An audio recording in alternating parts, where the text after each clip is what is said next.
আসলে ঠান্ডা লেগেছে, এর মাঝেও ভিডিও বানাচ্ছি, যদিও ভিডিও বানাতে একটু কষ্ট হচ্ছে, তো ট্রাই করি রেগুলার আপনাদের জন্য ভিডিও মেক করার।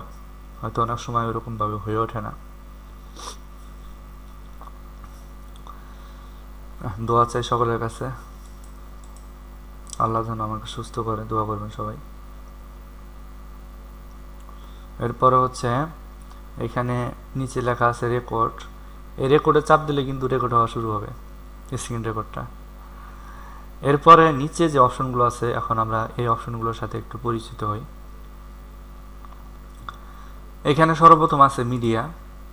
মিডিয়াটা হচ্ছে আপনি কোনো ফাইল যদি এখানে ইম্পোর্ট করেন সেগুলো এখানে শো করবে। যেমন আমি আপনাদেরকে কিছু ফাইল এখানে নিয়ে এসে আপনাদেরকে দেখাচ্ছি। ইম্পোর্ট মিডিয়াতে ক্লিক করি, করার পরে যদি এখান থেকে আমরা আমাদের কিছু ফাইল এখানে ইম্পোর্ট করি, ধরে নিন ব্যাকগ্রাউন্ড ইমেজটাকে নিলাম। নেওয়ার পরে দেখুন এখানে কিন্তু মিডিয়ায় কিন্তু এটা চলে আসছে। দেখুন মিডিয়া কিন্তু এখানে চলে আসছে। এখন এটা কিন্তু এখানে চলে আসলো। এটাকে আমি ডিলিট করে দিচ্ছি, আপনাদেরকে দেখানোর জন্য করলাম, যেহেতু ডিলিট করলাম। এরপর হচ্ছে লাইব্রেরি। লাইব্রেরিতে আসলে ক্যামটাসিয়া কিছু icons, intros, lower third, motion background, music tracks, outros কিছু জিনিস আপনাদেরকে প্রোভাইড করে, যেগুলো আপনারা ক্যামটাসিয়ার মাধ্যমে ব্যবহার করতে পারবেন খুব সহজেই আপনার ভিডিও মেক করার জন্য বা ভিডিওর ভেতরে ব্যবহার করতে পারবেন।